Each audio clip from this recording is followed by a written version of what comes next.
वैद्य productions निर्मित आदित्य इंगळे दिग्दर्शित माया ह्या चित्रपटाच्या ट्रेलर लॉन्चसाठी आज आपण सगळेजण इथे जमलो आहोत आणि मी आदिती द्रविड तुम्हा सगळ्यांचं मनापासून स्वागत करते. हा चित्रपट 27 फेब्रुवारीला आपल्या सगळ्यांच्या भेटीला येणार आहे, परंतु त्याआधीच ह्या चित्रपटाविषयी भरपूर कुतूहल, कौतुक आणि चर्चा रंगल्या आहेत. त्याची दोन खास कारणे आहेत. एक तर म्हणजे प्रेक्षकांना ह्या चित्रपटाची कथा, ह्या चित्रपटाचा लुक अँड फील खूप रिलेटेबल वाटतोय, आगळा वेगळा वाटतोय आणि खूप संवेदनशीलही वाटतोय. आणि दुसरं खूप महत्त्वाचं म्हणजे माया ह्या आपल्या चित्रपटाला पिफमध्ये सिलेक्शन अत्यंत मानांकित असा जो पुणे इंटरनॅशनल फिल्म फेस्टिवल असतो त्यात 2दा स्क्रीनिंगचा काय म्हणतो बहुमान मिळाला. त्यामुळे एकदा जोरदार टाळ्या होऊन जाऊ देत या संपूर्ण चित्रपटाच्या टीमसाठी.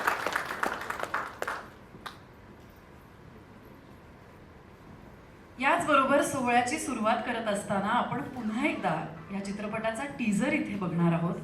ऑलरेडी या टीझरला प्रेक्षकांनी आता भरभरून प्रतिसाद दिलेला आहे.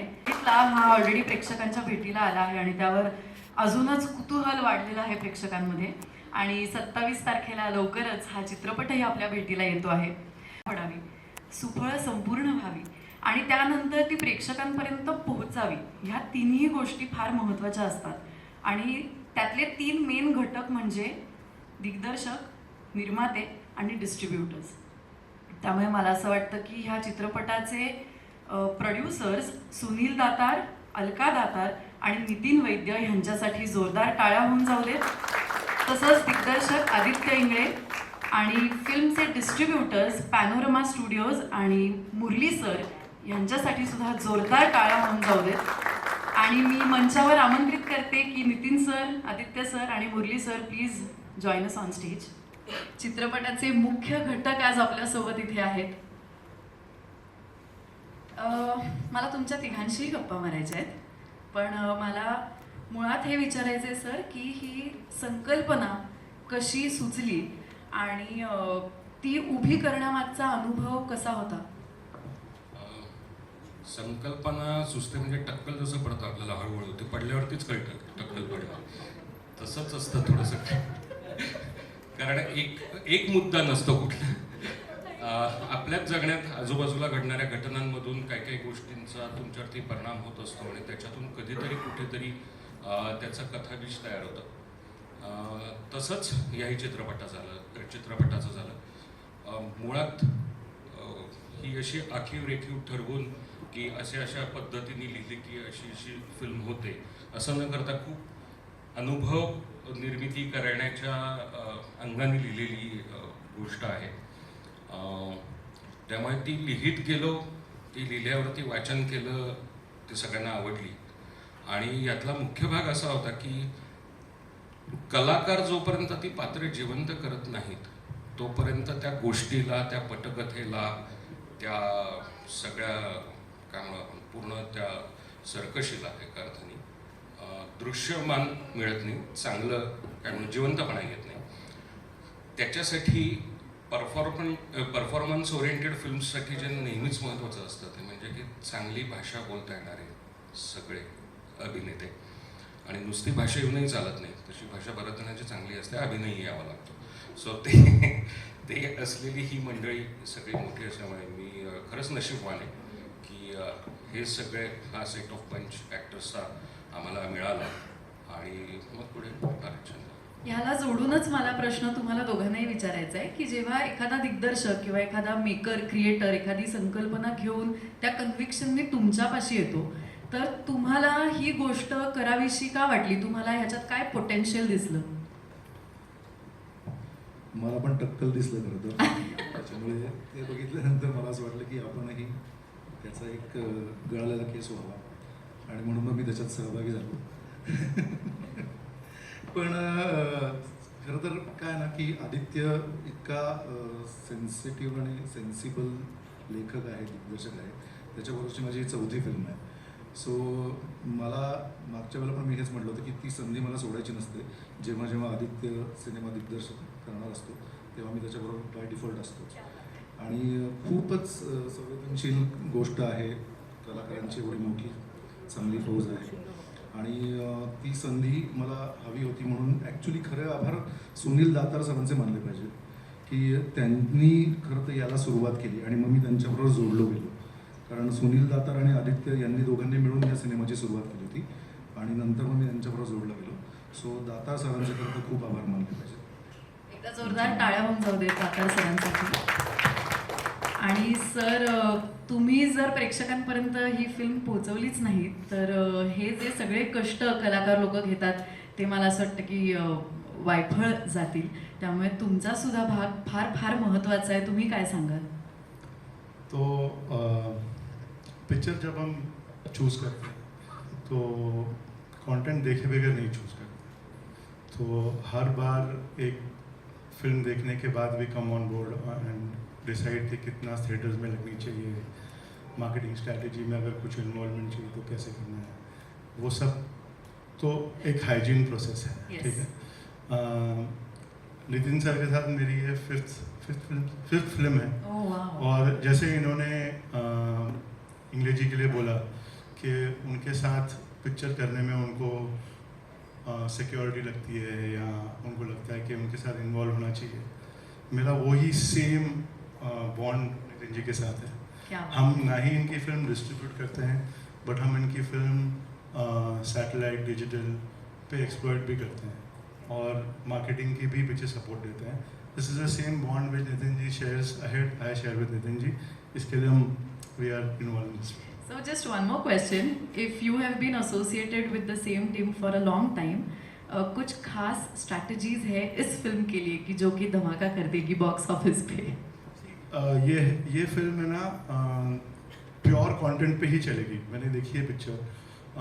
जो हम सब इंसान जो एक सोचते हैं ना कि हम कहीं पे भी हों, wherever we are in the world, whether we are staying alone or apart, far from the people who we love or who love us, वो वहाँ पे हैं, हमारे लिए वेट कर रहे हैं, हमारे लिए सोच रहे हैं. ये हमारे लिए बहुत बड़ी ये होती है, प्रेरणा होती है टू लिव लाइफ. तो and we always want to come back to our house, we always want to come back to our family. So this film will give you that nostalgia. वो is very important for any person from whoever has seen life. 18 से लेके आप शुरू करते हो अपनी life Jinnah, because तब तक तो आप फैमिली के साथ और फादर मदर के साथ होते हो. वो 18 से लेके 80 तक जब भी आप फैमिली के बारे में सोचते हो, you want to come back to that. So this film will take you there. That is why the content. इसको स्ट्रैटेजी की नहीं, this will work with the word of mouth. The film itself is a strategy. Yeah. क्या बात आहे. Thank you so much. यात हो नक्कीच. मला थोडंसं दातार सरांविषयी सांगायचं. डॉक्टर सुनील दातार हे जे नाव दिसतंय हे कॅनडात असतात. ते डॉक्टर आहेत तिथले, पण केवळ मराठीच्या प्रेमापोटी ते आता जवळ 80 सालपासून तिथेच आहेत. पण ते दरवर्षी फोन करून ते स्वतः संगीत देतात आणि कलेच्या प्रेमासाठी, मराठीच्या प्रेमासाठी ते वर्षभर त्यांनी पूर्वीपासून ते म्हणले की मला एक सिनेमा करायचा आहे, म्हणून मी थोडे पैसे बाजूला काढून ठेवले आणि ते सगळं झाल्यावरती मी हा चित्रपट करायला घेतला. याच्या आधी माझ्या पहिल्या सिनेमामध्येही ते काही अंशी होते त्या पाऊलवाटमध्ये, पण मला त्यांचं फार त्याबद्दल कौतुक आणि अभिमान वाटतो की एक मराठी माणूस कॅनडामध्ये इतकी वर्ष राहून, त्यांचा अदरवाईज या क्षेत्राशी तसा काहीही संबंध नाही, पण त्यांनी फोन करून नितीन आमच्याबरोबर ते जोडले गेले आणि फार मला बरं वाटतं देखील. आय थिंक तुमची फिल्मच नात्यांवरती आधारित आहे आणि हे सगळे जे आता आपण ऐकतोय गोष्टी, I think every one is convinced की एकमेकांशी जी जोडली गेलेली नाती आहेत तीच मॅजिक क्रिएट करणार आहेत. आणि आय थिंक सुरुवातच दातार सरांपासून झाली आहे आणि आय एम शुअर की आता ती प्रेक्षकांपर्यंत नक्की पोहोचेल. त्यामुळे एकदा जोरदार टाळ्या होऊन जाऊ देत ह्या तिघांसाठी. Thank you so much sir. Please be seated. चित्रपटातलं एक गाणं, टायटल सॉन्ग सुद्धा प्रेक्षकांच्या भेटीला आलेलं आहे. पार्थ उमराणी ह्याने संगीतबद्ध केलेलं आणि सूरबद्धही केलेलं आहे. आणि मला असं वाटतंय की ह्या सोहळ्यात ते गाणं जर आपण ऐकलं तर रंगत अजून वाढेल, अधिक वाढेल. त्यामुळे प्लीज टायटल सॉन्ग आपण प्ले करूया. म्हणजे माया कल्लोळाचे घर, त्याला स्वप्नांचे छप्पर, घेते चाहूल कुणाची, बिना तोरणाचे दार. वैभव जोशी यांचे शब्द आहेत आणि अप्रतिम संगीतबद्ध केलेलं आहे. गायकही अप्रतिम आहे आणि एकंदरीतच इम्पॅक्ट गाण्याचा फारच सुंदर आला. सगळेच जण इथे मंत्रमुग्ध झाले होते. आय एम शुअर की चित्रपटात जेव्हा आपण हे गाणं बघू ऐकू तेव्हा अजूनच आपण त्या गोष्टीमध्ये पुढे वाहत जाऊ. आणि म्युझिक टीममधलं जर आत्ता इथे कोणी आलं असेल तर मी कृपया त्यांना विनंती करते की त्यांनी मंचावर यावं.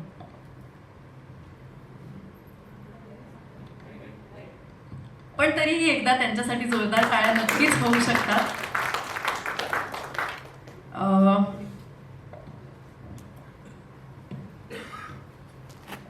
आजच्या सोहळ्याच्या खास क्षणाकडे आता आपण वळतो आहोत.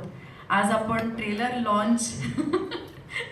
लॉन्चसाठी इथे जमलो आहोत आणि एवढं सगळं झाल्यानंतर, इतक्या गोष्टी हळूहळू उलगडत आल्यानंतर ट्रेलरमध्ये अजून काय बघायला मिळणार आहे याची उत्सुकता तुमच्यासोबत मलाही आहे. त्यामुळे प्लीज ट्रेलर प्ले करा. माईक. क्या बात आहे, क्या बात आहे. खरंच पुन्हा एकदा जोरदार टाळ्या होऊन जाऊ देत. आणि मी ह्याच टाळ्यांच्या गजरात संपूर्ण कास्टला सुद्धा स्टेजवरती आमंत्रित करते. डॉक्टर गिरीश ओक, विजय केंकरे, सिद्धार्थ चांदेकर, रोहिणी हट्टंगडी आणि मुक्ता बर्वे. आणि त्याचबरोबर आदित्य सर, नितीन सर, तुम्ही सुद्धा प्लीज मंचावर या.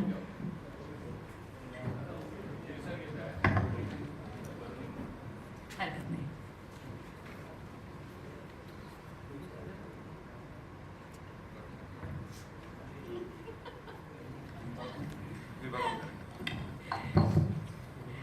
खरंच काय कमाल ट्रेलर होता आणि इतक्या इमोशन्स, इतक्या गोष्टी घडतायत ट्रेलरमध्ये. त्यामुळे चित्रपटात तर it is going to be a roller coaster ride हे लक्षात येते.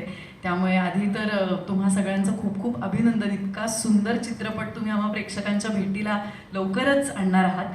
आणि मला फार गंमत वाटते की इतकं इंटरेस्टिंग कास्टिंग आहे. म्हणजे मला असं वाटते ही सगळी दिग्गज लोक पहिल्यांदाच एकत्र स्क्रीनवरती कुठल्या तरी स्टोरीमध्ये आपल्याला दिसणार आहेत. आणि मला त्याच विषयी थोडंसं विचारायचं आहे की ह्या सगळ्या प्रोसेसमध्ये तुम्हा सर्वांचं एकमेकांशी झालेलं बॉन्ड असेल किंवा नात्यांवरची गोष्ट उलगडत जाताना तुम्हाला नात्यांमधला एखादा असा पैलू जो ह्याच्या आधी गवसला नव्हता तर तो ह्या प्रोसेसच्या दरम्यान गवसला का? नमस्कार. ट्रेलर मी पहिल्यांदाच बघितला आणि खूप छान झाले आदित्य ट्रेलर. कारण असं बरेचदा होतं की टीझरमध्ये बऱ्याच गोष्टी आपण रिव्हील करतो, मग गाणं आलं, त्यातनं काही गोष्ट कळते, मग ट्रेलर आला. तर मला आता उत्सुकता होती की आता काय उरेल. पण खूप सिनेमा उरला आहे आणि खूप महत्त्वाचा भाग त्यातला अजून आपण बघितलाच नाही आहे. तर छान वाटतोय ट्रेलर.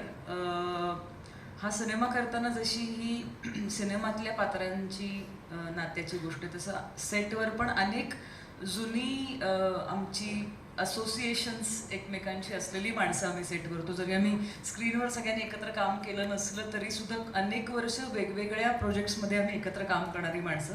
फॉर्च्युनेटली माझ्या बाबतीत तसं झालं. म्हणजे गिरीश काकांविषयी सांगायचं झालं तर देहबान नावाचं माझं दुसरं नाटक होतं. त्यात मी अगदी नवीन जेव्हा आले होते तेव्हापासून मला माझ्या आगाऊपणाला पाठीशी घालणारे आणि माझं कौतुक करणारे जे काही माझे सिनियर मित्र आहेत त्यातले गिरीश काका आहेत, ज्यांनी मला अगदी या क्षेत्रात लहानाचं मोठं होताना म्हणजे वयाने अजून कर्तृत्वाने व्हायचं आहे पण बघितलं आहे.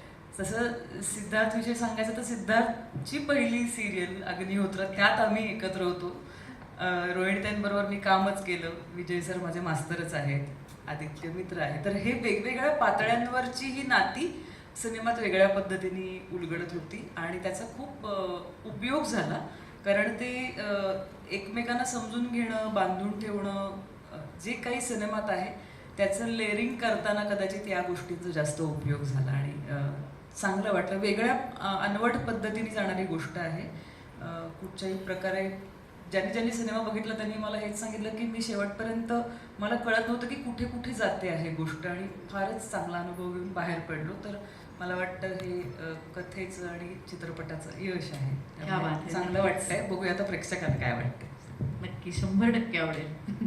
एक प्रश्न मला विचारायचा आहे तुम्हाला चौघांनाही, की ह्या आधीही तुम्ही मुक्ताताई आणि डॉक्टरांसोबत काम केलेलं आहे, तुम्ही सुद्धा आणि तुम्ही सुद्धा. अर्थातच त्यामुळेच तर ही सगळी माया गोळा करण्यासाठीच त्या सगळ्यांना एकत्र केलेलं आहे. आणि खूप चांगली माणसं, खूप गुणी कलाकार कोणाला नको असतील आपल्या सगळ्यामध्ये. सिद्धार्थ पण त्याच्याबरोबर दुसऱ्यांदा काम केलं आहे मी आणि फार मजा येते त्याच्याबरोबर काम करायला. सो डॉक्टरांबरोबरही काम केलं आहे, मुक्ताबरोबरही केलं आहे. सो हे लकी लोक आहेतच आमच्यासाठी. आता प्रेक्षक अजून ते प्रूव्ह करतील माझ्या मते. ते नात्यांबद्दल सांगायचं झालं तर या मंचावर असलेल्या सगळ्यांबरोबर माझं एक वेगळं नातं आहे.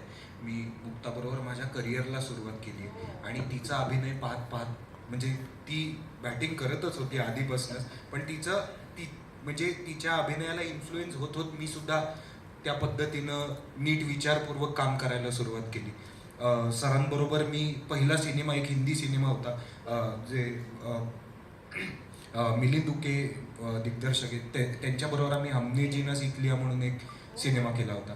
आदित्य दादाबरोबर मला काम करायची संधी केव्हापासून हवी होती. मला आठवते मी त्याचा सिनेमा पाहिला होता आंधळी कोशिंबीर, तेव्हापासून मला आदित्य दादाबरोबर काम करायची संधी हवी होती.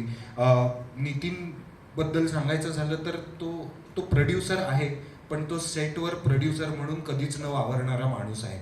म्हणजे आम्ही एक सिनेमा केला होता समीर जोशी यांचा. त्याच्या शूटिंगसाठी सुद्धा आम्ही एक 7-8 दिवसाचं लंडनचं शूट केलं होतं. अगदी छोटासा क्रू होता आणि छोटा क्रू म्हणजे 4 जणांचा क्रू होता आमचा.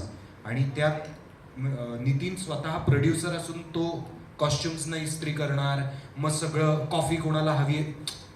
एखाद्याला जर का सिनेमा घडवायचा असेल ना, तर मग तो कुठल्याही पद्धतीनं काहीही करून तो ते घडवतो. तो हे नाही बघत बसत की बाबा मी तर प्रोड्युसर आहे, मग मला कोणीतरी आणून दिलं पाहिजे. ते नंतर होतं, आपोआप होतं. पण जेव्हा आपण आपलं सगळं काय म्हणू जीव ओतून त्याच्यात टाकला ना, तर तो सिनेमा घडतो आणि ते बघायला प्रेक्षकांना जास्त मजा येते. मुक्ताबरोबरचं किंवा डॉक्टरांबरोबरचं नातं असं आहे की भले आम्ही पहिल्यांदा सुरुवात केली असेल, म्हणजे मी त्यांच्याबरोबर पहिल्यांदा काम केलं असेल, त्याच्यानंतर सुद्धा मी मुक्ताबरोबर एक सिनेमा केला होता अजय नाईक यांचा, लग्न पाहावे करून म्हणून. त्याच्यानंतर परत अनेक वर्षांनी आम्ही एकत्र काम करतोय. पण ते आमचं नातं त्या एका जुन्या रेकॉर्ड सारखं आहे. म्हणजे ती रोज वाजवायला पाहिजे असं काही नाही आहे, पण ती अनेक वर्षानंतर काढून वाजवली तरी ती रेकॉर्ड तितकीच सुरेल वाजणार आहे. सो हे ते तसं आहे. आणि हाच आमचा सिनेमा आहे की तुम्हाला कोणी ना कोणीतरी लागत असतं. जसं आम्हाला भले फॅमिली असेल आमच्या घरी, पण इथे आम्ही सगळे एकटे असतो. पण इथे एकटे असताना आम्हाला कोणी ना कोणीतरी हवं असतं. म्हणजे मी फॅमिली शोधत असतो माझ्या करिअरमध्ये सुद्धा. मला मोठ्या भावासारखा आदित्य पाहिजे बरोबर, मला वडिलांसारखे डॉक्टर पाहिजे बरोबर, मला एका खंबीरपणे पाठीशी उभे राहणाऱ्या ताईसारखी मुक्ता पाहिजे बरोबर, आणि मला खूप चांगल्या पैसे असलेला मित्र असतो ना तसा मित्र की बाबा हा भारी आहे, हा आपलं बिल भरणार असा नितीन पाहिजे बरोबर. सो नाती आम्ही तशीही शोधत असतो आणि सिनेमातही आम्ही आमच्याकडनं हरवलेली नाती शोधतोय. मग ती जसे पात्र आमच्या आयुष्यात येत जातात त्यांच्यात आम्ही आमच्याकडे काय नाहीये ते आम्ही शोधतोय आणि ते एक जिक्सॉ पझल लावून बघण्याचा प्रयत्न करतोय की चित्र पूर्ण होत आहे का. थँक्यू दादा. मला असं वाटतं की चित्रपटाचं टायटल जे आहे माया, आणि जसं वैभव दादानी सुद्धा म्हणलंय की बिना तोरणाचे दार, त्यामुळे मायेला कुठल्याही प्रकारचं ती दार नॉक करून नाही जाणार आहे. ती बारीकशी फट मिळाली तरी त्यातून झिरपत आत जाणार आहे. आणि मुक्ताताईचा एक अखंड सगळा प्रवास जो इथे दिसतोय तुमच्या सगळ्यांसोबतचा, त्यातून हे लक्षात येते की माया कुठून कुठून कशी मी इमोशन म्हणते, कॅरेक्टर तर आहेच, पण ते इमोशन आपल्याला कधी कधी नको आहे असं आपल्याला वाटतं, पण तरीही ते आपल्या दारावरती नॉक करतं आणि मग एकदम पटकन आपल्याला ते हिट होतं की आई शपथ, ह्या मायेची आपल्याला गरज होती बहुतेक इतका काळ. तर हे सगळं म्हणजे मला तो आता लूप लागलाय मला असं वाटतंय चित्रपटाचा. आणि मी खूप एक्साइटेड आहे की कधी एकदा 27 तारीख येते आणि आपण सगळेजण चित्रपटगृहात जाऊन हा चित्रपट बघतोय. तुम्हाला सगळ्यांना खूप खूप शुभेच्छा.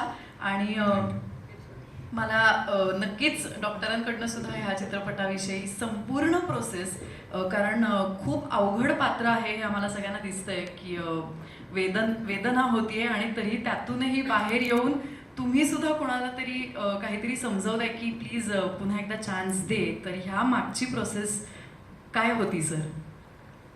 चित्रपट जेव्हा पहिल्यांदा मी ट्रायलला बघितला तेव्हा माझी पहिली रिॲक्शन अशी होती की आदित्यकडे मी सांगितलं,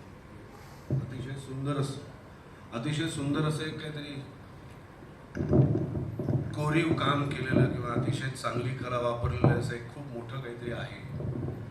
आणि त्यातला एक पीस माझ्याकडनं त्यांनी कोरून घेतला आणि तो तिथे बसवलेला मी पाहिला पहिल्यांदा. आणि मला जेव्हा बाकीच्या गोष्टी दिसल्या तेव्हा मी स्वतःच एकदम आवाक झालो होतो की अरे मी ह्यातला एक भाग आहे. कारण चित्रीकरणाच्या वेळी खरंच मी असं सगळेजण सांगतात मला काही माहीत नव्हतं, मला काही माहीत नव्हतं, पण मला खरंच काहीही माहीत नव्हतं. या कॅरेक्टरच्या आजूबाजूला काय आहे, आजूबाजूची कॅरेक्टर्स काय काय काय काय करून येत आहेत आणि त्यात मी कुठे आहे. तर पहिलं मला जाणवलेलं हे म्हणजे की मी फार एका चांगल्या कलाकृतीत काहीतरी, मुळात मी दिग्दर्शकाचा नट आहे. मी स्वतः नाही काही फार करत. मी दिग्दर्शकावर खूपच अवलंबून असतो, कोरा असतो एकदम, आदित्यला माहिती आहे. आणि मला जे काय आज मी केलं या चित्रपट तेव्हा केलं ते सगळं आदित्यच्या ब्रीफिंगमुळे केलं. त्याने जे सांगत गेलं तसं तसं करत गेलो. कट म्हणताना त्याच्या स्वरावरनं मला कळायचं की शॉट चांगला झालेला आहे, एक्सप्रेशनवरून कळायचं. पण चित्रपट बघितल्यानंतर मात्र मी या सगळ्यांची कामं बघून खरंच कृतकृत्य झालो असं मला वाटलं. हिच्याबद्दल काय बोलू? देहबानमध्ये मी अजून लोकांना किस्सा सांगतो, नवीन नट्यांना.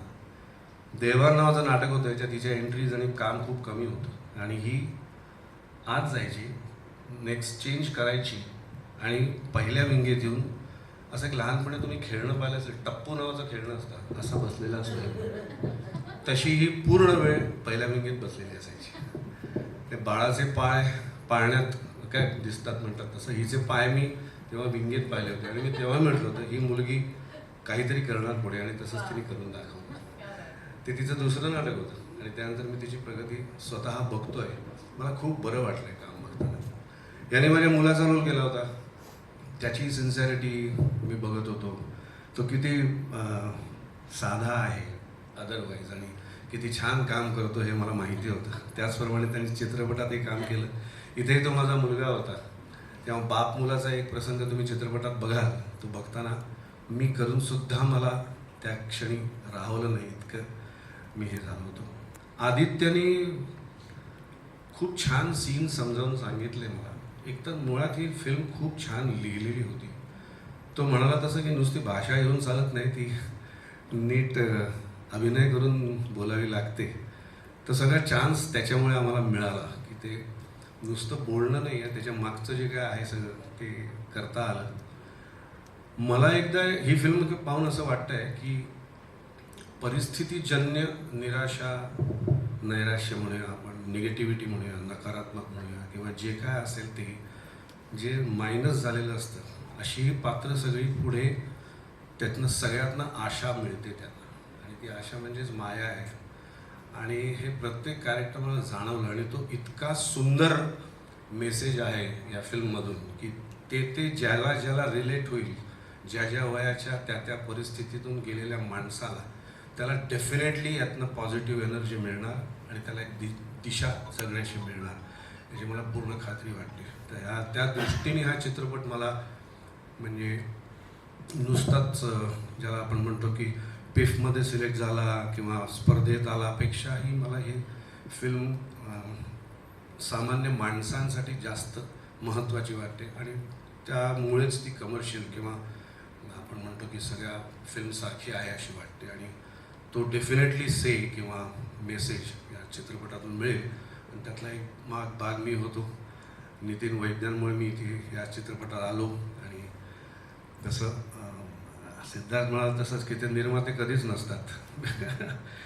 म्हणजे चित्रपटाच्या आधी असतात ना चित्रपटाच्या वेळी असतात, चित्रपटाच्या नंतर सुद्धा नसतात. ते खूप छान मित्र त्यांच्यामुळे मला मिळाला. आदित्य पण काम करता आलं आणि छान चित्रपट करता आला. थँक्यू. क्या बात आहे. Thank you so much sir. मी विनंती करते की संपूर्ण टीमनी मंचावर यावं, कारण आपल्याला ह्याच गोड नोटवरती एक छान ग्रुप फोटो घ्यायचा आहे आणि त्यानंतर हा सोहळा संपन्न झाला असं मी इथे अनाऊन्स करते. Thank you so much. संपूर्ण चित्रपटाची टीम प्लीज मंचावर या. इतक्या शॉर्ट नोटीसवरती आम्हाला धावून आलीस मदतीला, त्याबद्दल तुझे खरंच मनापासून आभार. एकदा तिच्यासाठी टाळ्या वाजवा.